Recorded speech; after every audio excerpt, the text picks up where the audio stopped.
যদি আমার সাথে থাকে তাহলেই কেবল আমি এই শয়তান থেকে, নফস থেকে মুক্তি পেতে পারি। নফস আর শয়তান থেকে মুক্তির আরেকটা আমল হলো আপনি অধিক পরিমাণে বলবেন লা হাওলা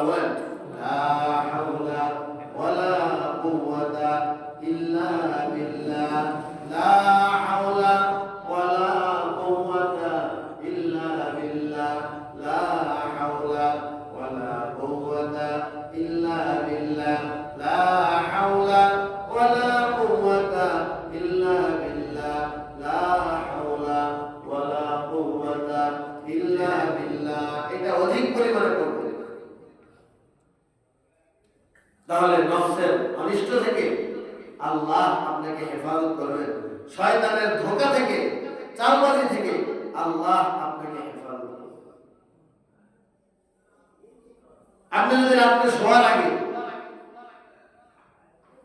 500 বার এই আমলটা করেন, 499 বার বলেন লা হাওলা ওয়ালা কুওয়াতা ইল্লা বিল্লাহ, আর 500 নম্বর বার অর্থাৎ শেষবার বললেন লা হাওলা ওয়ালা কুওয়াতা ইল্লা বিল্লাহিল আলিয়্যিল আযীম। এই আমলটা যদি আপনি নিয়মিত করেন, এই আমলের বদৌলতে আল্লাহ আপনার সকল প্রকারের বিপদ, সকল প্রকারের মুসিবত, সকল প্রকারের অভাব, সকল প্রকারের অনটন, সকল প্রকারের দুঃখ, সকল প্রকারের দুর্দশা, সকল আপনার অনাকাঙ্ক্ষিত অবস্থা থেকে আল্লাহ তাআলা আপনি যেভাবে চান সেরকম একটি সুখ, স্বাচ্ছন্দ্যময়, শান্তিময়, আনন্দময় একটি জীবন আল্লাহ তাআলা আপনাকে দান করবেন।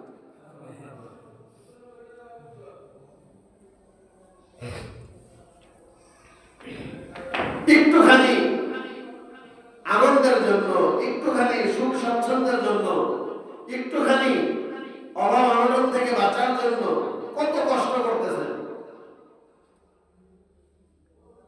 কিন্তু আপনার সকল সমস্যার সমাধান যে কোরআনে রয়ে গেছে, আপনার সকল সমস্যার সমাধান যে আমলের মধ্যে রয়ে গেছে, আপনার সকল সমস্যার সমাধান যে আল্লাহ তাআলার কাছে 2 ফোঁটা চোখের পানি ফেলার মধ্যে রয়ে গেছে, এই কথার বিশ্বাস, এই কথার জ্ঞান, এই কথার বুঝই আজকে আমরা হারাই।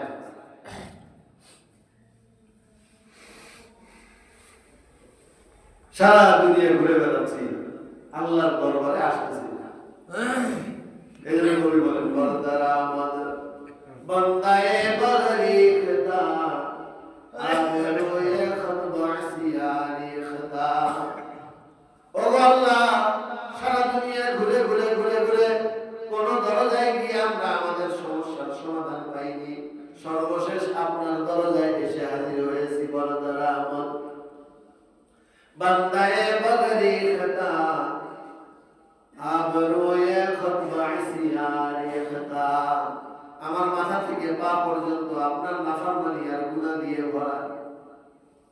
চশমেদার আজ গুনাহ পাকম করি, পেশাজা কান্দার লেহাদ খাকম করি। বড় আশা নিয়ে আপনার দরবারে হাত উঠাইছি মাওলা, এই আশা নিয়ে হাত উঠাইছি যে কবরে যাওয়ার আগে আমার জীবনের সমস্ত গুনাহগুলোকে, আমার আমল নামার সমস্ত কালা সিয়াগুলোকে, গুনাহের লেখনীগুলোকে আপনি মিটায় আমার আমল নামাকে পরিচ্ছন্ন, পূর্ণ, পবিত্র করে দেবেন। তারপরে আমি কবরে গিয়ে শান্তি করতে পারব। আল্লাহ তাআলা আমাদেরকে শয়তানের ওয়াসওয়াসা থেকে হেফাজত করেন, বলেন আমিন। নফসের কুমন্ত্রণা থেকে হেফাজত করেন, বলেন আমিন। ইবাদতের দিকে, নামাজের দিকে, মসজিদের দিকে, তিলাওয়াতের দিকে, আল্লাহর জিকিরের দিকে দিলের রুজহান, দিলের গতি, দিলের স্পিড পয়দা করে দেন। সকলেই বলেন আমিন। আজকে আমরা সূরা তাওবার 4th নম্বর আয়াত, 5ম এবং 6ম এই 3টি আয়াত তেলাওয়াত করেছি। আল্লাহ তাআলা আয়াতগুলো বুঝবার, আমল করার তৌফিক দান করেন, বলেন আমিন।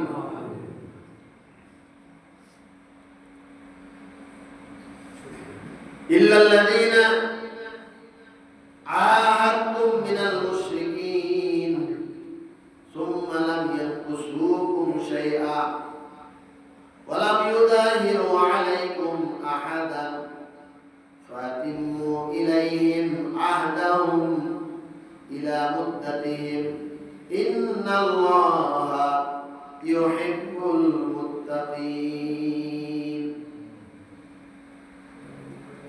পূর্বের আয়াতে আল্লাহ তাআলা পরিষ্কার বলে দিয়েছেন যে মুশরিকদের সাথে কাফেরদের সাথে কোনো আপোষ নেই।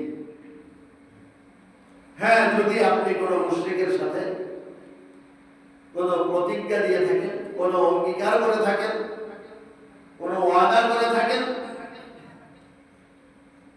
সেই ওয়াদা, সেই অঙ্গীকার, সেই প্রতিজ্ঞা যতদিনের মধ্যে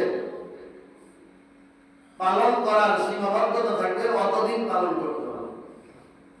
হ্যাঁ, এর ভিতরে যদি তারা তাদের অঙ্গীকারকে ভঙ্গ করে তখন আমাদের অঙ্গীকার থাকবে।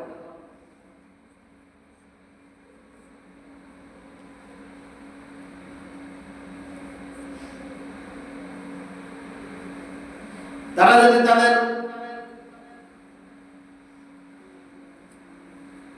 মহড়া দেখায়, তারা যদি বুঝাতে চায় যে আমাদের আজীবন তাদের গোলাম হয়ে থাকতে হবে, এই জন্য ভয় দেখায়, অস্ত্রের মহড়া দেখায়, আমাদের দেশের রাজনীতিকে পয়সা দিয়ে, কূটনীতি দিয়ে কিনে ফেলতে চায়,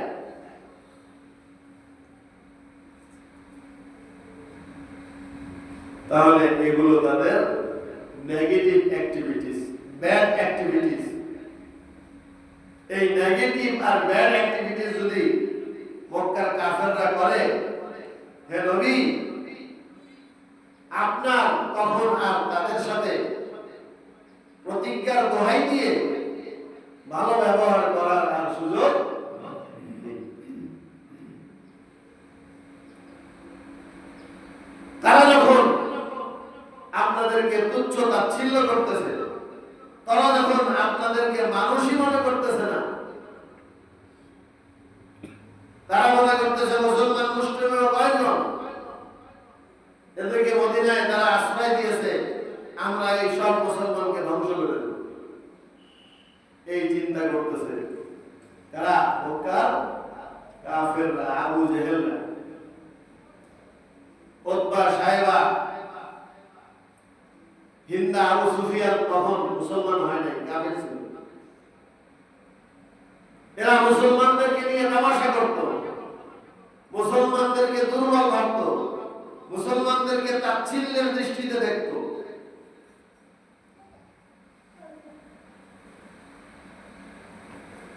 মক্কায় ছিল অত্যাচারের স্টিম রোলার চালিয়েছে মুসলমানদের উপর। হযরত সুমাইয়া রাদিয়াল্লাহু তাআলা আনহার লজ্জাস্থানে আবু জেহেল বর্ষা মেরে শহীদ করে দিয়েছে। সুমাইয়ার স্বামী ইয়াসিরকে তার পাশে গাছের সাথে বেঁধে রেখে তার সামনেই এই হত্যাকাণ্ড চালিয়েছে।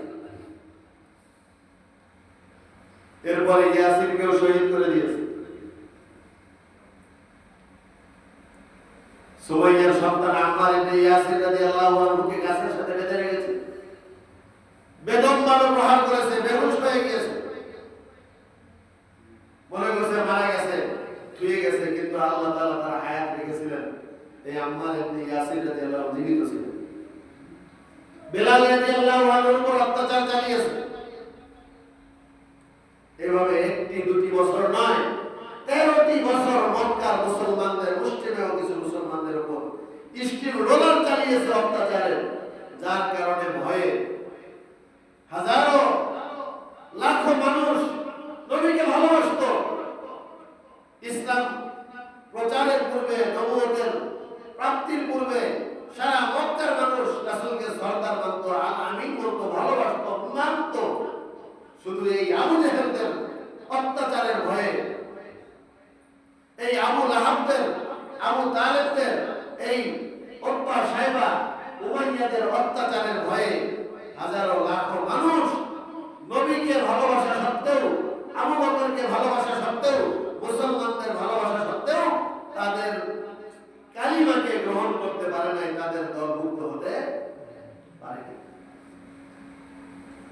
অত্যন্ত পরিতাপের বিষয়, অত্যন্ত দুঃখজনক বিষয়। সেই জামানার মক্কার কাফের আর মদিনার মুসলমান, নবীর অনুসারী আর ওই জামানার বেদিনদের যে দৃশ্যপট ছিল, আজকে 1400 বছর পরে এসে বাংলাদেশের প্রেক্ষাপট কেমন দাঁড়িয়েছে যে বাংলাদেশের যারা দেশকে ভালোবাসে, যারা দেশের ইসলামকে ভালোবাসে, যারা কোরআনকে ভালোবাসে, যারা মক্কা মদিনার মহাব্বত অন্তরে ধারণ করে, তারা হয়ে গেছে এক পক্ষ। আর ভারত প্রেমী এক ধরনের বস্তা পচা, এক ধরনের দুশ্চিন্তা, এক ধরনের কুচিন্তা কুচক্রী এক মহল হয়ে গেছে আর এক পক্ষ।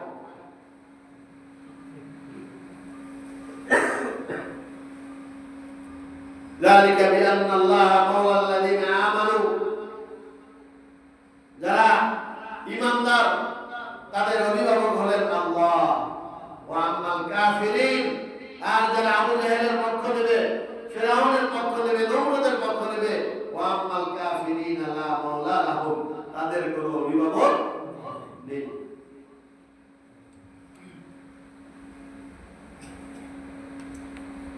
দেখলে মনে হবে যে না, তাদের তো লোক সংখ্যা অনেক। রাসূলের জামানায় যেমন মনে হয়েছে, রাসূলের পক্ষে কয়জন মানুষ মক্কা থেকে মদিনাতে হিজরত করলেন, যখন হাবশায় ছিল 50 জন, আর মদিনায় হিজরত করেছেন 150, মোট 200। আর মক্কায় সিটা ফোটা 4-5 জন মানুষ লুকায় লুকায় থাকতো। এই 200 প্লাস মুসলমান ছিল।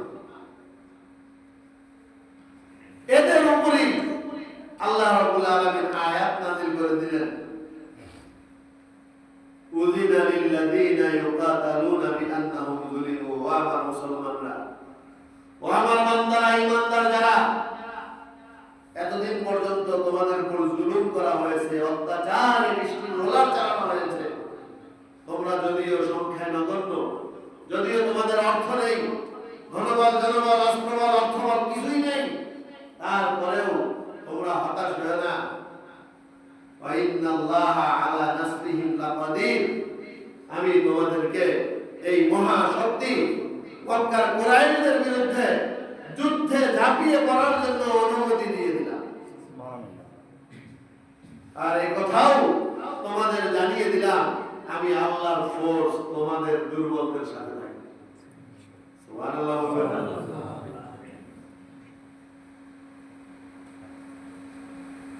অত্যন্ত দুঃখের বিষয়, গত শুক্রবারে শরীফ ওসমান হাদিকে গুলি করা হয়েছে। আমরা ভেবেছিলাম মৃত্যু যখন ঘটেনি, আল্লাহ তাআলা হয়তো তার জানটা ফেরত দেবে। কিন্তু গত সন্ধ্যায় আমি কচুয়ায় একটা মাহফিলে বয়ান করতেছিলাম, খবর আসলো দেশে মারা গেছে।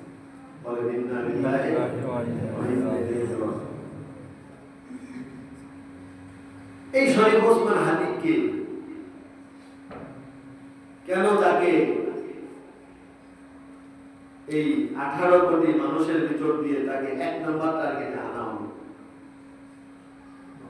কারা তাকে মারলো, কেন মারলো? শরীফ ওসমান হাদির অ্যাক্টিভিটিস কি, তার কথাবার্তা কেমন, তার চিন্তা চেতনা কেমন? সে তো একজন ইউনিভার্সিটির ছাত্র, সে তো হাটাজারি মাদ্রাসার ফারেক না, আমার মতন মৌলভী হুজুর না। কিন্তু তাকে কেন মারতে হবে? তার কারণ হলো তিনি লেখাপড়া করতে পারে ইউনিভার্সিটি,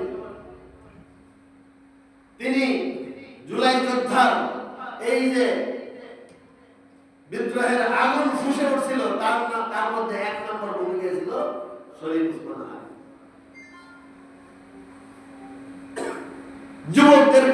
যুবকদের অন্তরের ভিতরে বিপ্লবের আগুন জ্বালিয়ে দিয়েছিল এই শরীফ ওসমান হাদি।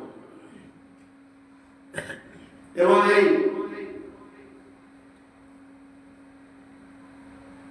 54-55 বছর বাংলাদেশকে ভারত যে গোলাম বানিয়ে রেখেছিল, এই সমস্ত রহস্য উদ্ঘাটন করেছে শরীফ ওসমান হাদি। ভারতের আধিপত্য ভারতের কুচক্র, ভারতের সমস্ত নোংরামি যা এই দেশের সাথে, এই দেশের সরকারের সাথে, এই দেশের আলেম ওলামার সাথে, এই দেশের আপামর তৌহিদি জনতার সাথে ভারত এই ৫৫ বছর পর্যন্ত যেই নোংরামি করেছে এবং স্বাধীনতার পূর্বেও যে পাকিস্তান থেকে আলাদা করার যে প্রেক্ষাপট তৈরি করেছে, এই সমস্ত রহস্যকে উদ্ঘাটন করে দিছে। তার ভিতরে অন্যতম হলেন শরীফ ওসমান হাদি। এবং যুবকদেরকে আগামী ৫০ বছর কি করতে হবে সেই গাইডলাইনও দিয়ে গেছে শরীফ ওসমান হাদি। যার কারণে নতুন প্রজন্মের অন্তরের ভিতরে শরীফ ওসমান হাদি এমন এক জায়গা করে নিয়েছিল যে তারা শরীফ ওসমান হাদিকে আইডল মানতে শুরু করেছে। নাইলে একজন ইউনিভার্সিটি পড়া মানুষ, বড় কোনো আলেম না, বড় কোনো মুফতি না, বড় কোনো মুহাদ্দিস না, কিন্তু গত হাটহাজারী মাদ্রাসার বার্ষিক মাহফিলের স্টেজে এত সুন্দর আলোচনা করেছে যে তার আলোচনায় ওই হাজার হাজার আলেম তালেবে ইলমরা তার আলোচনার উপর স্লোগান দিয়েছে।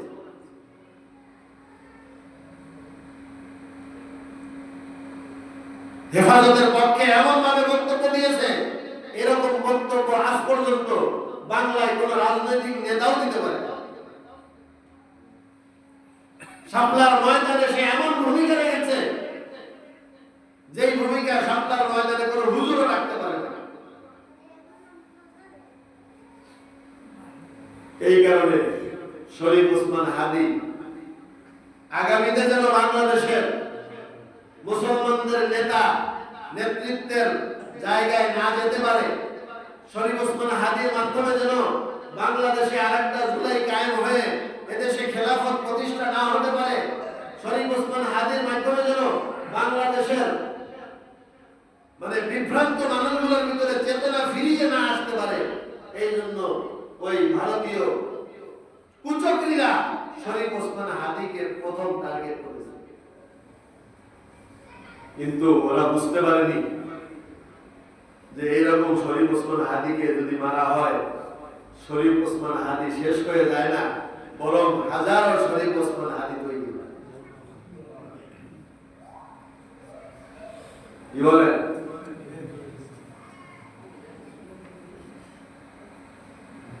শরীফ ওসমান হাদি মারা গেছে দেখে কি বাংলাদেশের ভারত বিরোধী চেতনা নিস্তেজ হয়ে যাবে?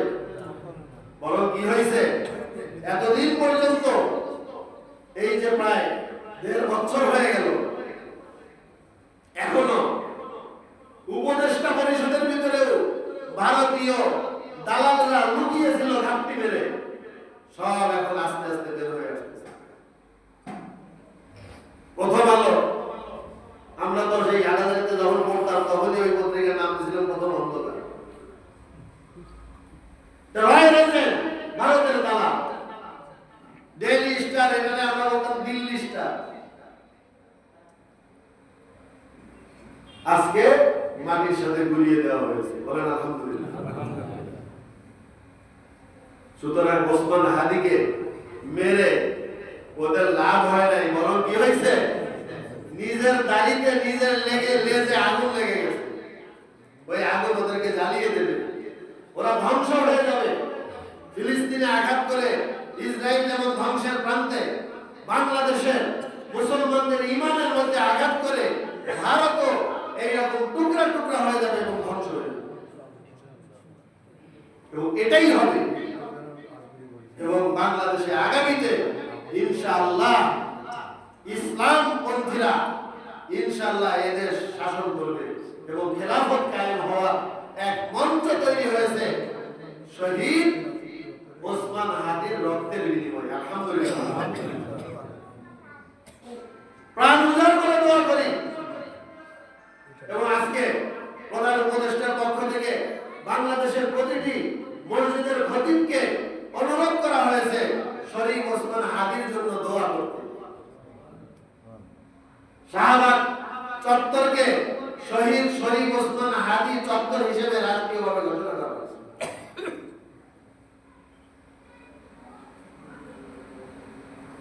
এখনো যারা দুঃস্বপ্ন দেখতেছেন, এতদিন পর্যন্ত এই নতুন প্রজন্ম যুদ্ধ করেছে আওয়ামী লীগের সাথে, ছাত্রলীগের সাথে, যুবলীগের সাথে, তাঁতি লীগের সাথে, পুলিশ লীগের সাথে। আর এখন দুঃখের বিষয়, যারা আওয়ামী লীগের 16 বছর মার খেয়ে আসছে তারা এখন বিএনপি লীগ হয়ে গেছে।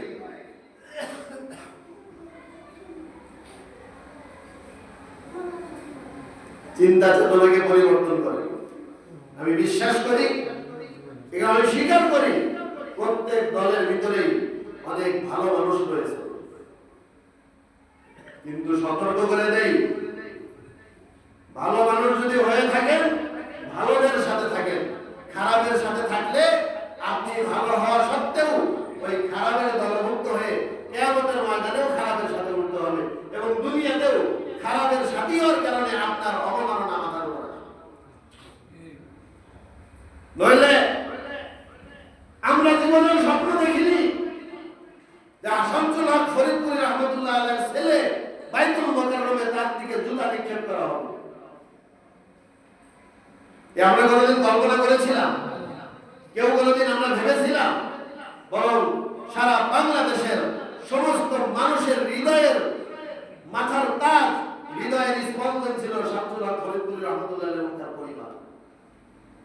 কিন্তু উনি যখন এই হাসিনার পক্ষে রাজনীতি করতে গিয়ে নিজের সুযোগ সুবিধা ভোগ করার একটা অংশ হিসেবে বাইতুল মুকাররমের খতিব হয়েছিলেন, এই জন্য এদেশের মানুষ তাকে অপমান করতে বাধ্য হয়েছে।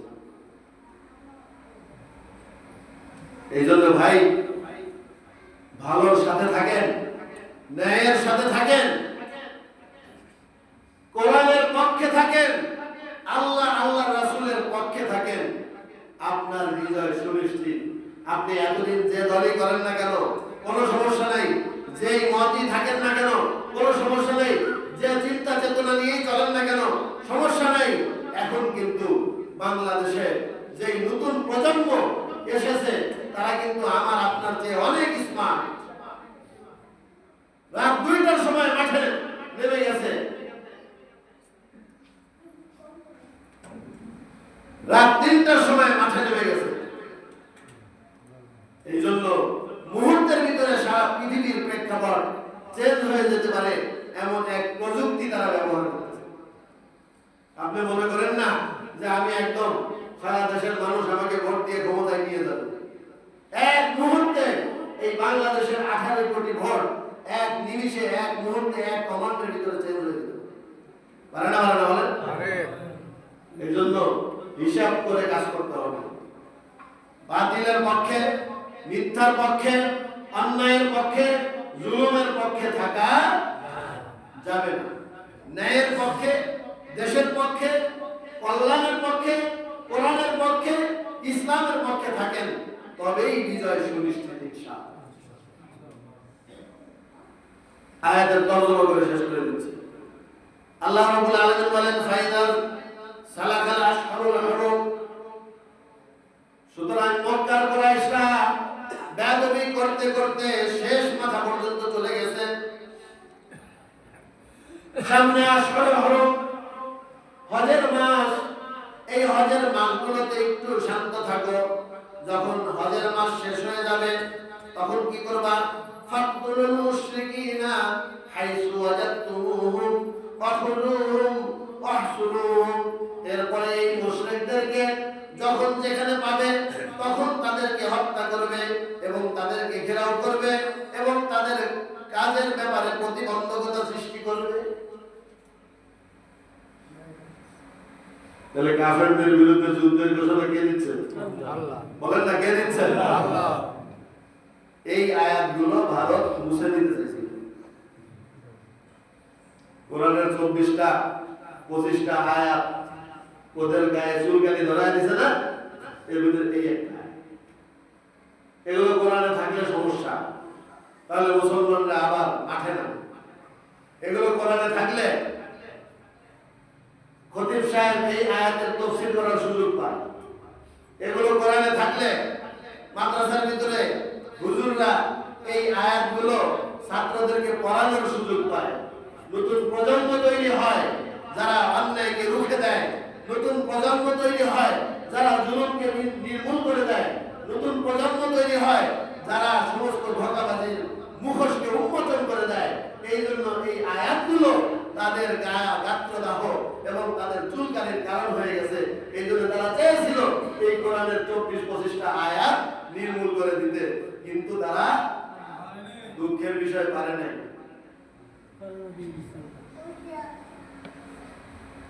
ত্রয়োদশ নির্বাচনের মাধ্যমে যদি আবার ভারতীয় আধিপত্যরা ক্ষমতায় যায়, তখন বাংলাদেশের কোরআন থেকে এই আয়াতগুলো মুছে দেওয়া হবে।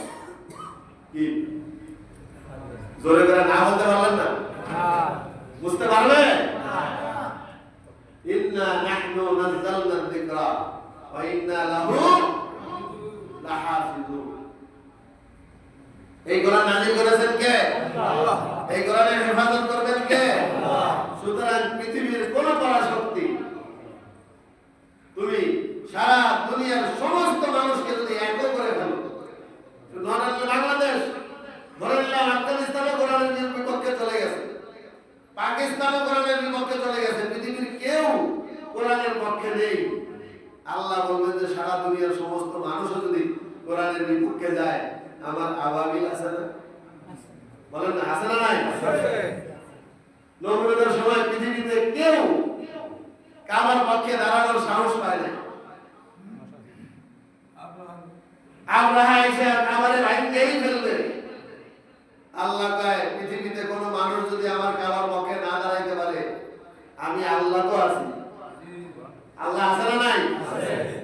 আমি তো সরাসরি ওই নমরুদের সাথে কি বলেন, হাতির সাথে চিকার যুদ্ধ হবে। বলেন কোথায় হাতি আর কোথায় টিকটিকি? হাতির সাথে কি টিকটিকির যুদ্ধ হবে? এর তো একটা তুলনা দেওয়া যায়। কোথায় আল্লাহ আর কোথায় নমরুদ, তুলনা দেওয়া যায়? এজন্য আল্লাহ তো নমরুদের সাথে যুদ্ধ করার জন্য নাই আসবে না। আল্লাহ কয় এই পৃথিবীর ক্ষুদ্রতম প্রাণী মশা, তোরা একটু দেখতো কি করা যায়।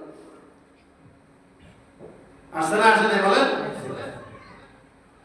सूर्य खस में के तीरंदा खता पशाए का रश के फायत साखता। কত বড় দাম্ভিক, কত বড় শয়তান! আল্লাহকে মারার জন্য ইবনিলি সারাহা আমার জন্য মিনার বানাও, ওই মিনারের উপর উঠিয়া তীর নিক্ষেপ করে আল্লাহকে তীর মাইরা কয় আল্লাহরে মাইরা ফেলছি। বলেন নাউযুবিল্লাহ। আল্লাহ কয় তুই আমারে মারবি, ঠিক আছে, তোর জন্য আমি একটা ব্যবস্থা করতেছি। এই মশার বাহিনী একটু দেখায় দে খেলা। নমরুদ থাকছে? বলেন এই জন্য বলতেছি, মনে করেন টাকা দিয়ে পয়সা দিয়ে ভোট কিনা একবারে বাংলাদেশের গদি নিয়ে নিলেন, পাকিস্তানের গদিও নিয়ে নিলেন, আফগানিস্তানের গদিও নিয়ে নিলেন। সারা পৃথিবীর সমস্ত মানুষ আপনাদের পক্ষে সাফাই গেল, কোরআনের পক্ষে কেউ নাই। একবারে কোরআন আপনি পরিবর্তন করে ফেলবেন, সব প্রস্তুতি রেডি। আল্লাহ বলবে যে সারা পৃথিবীতে মানুষ না থাকতে পারে, সারা পৃথিবীতে জিন্নাত না থাকতে পারে, আমার মশা আছে না নাই? আমি মশা দিয়ে আমার কোরআনের হেফাজত।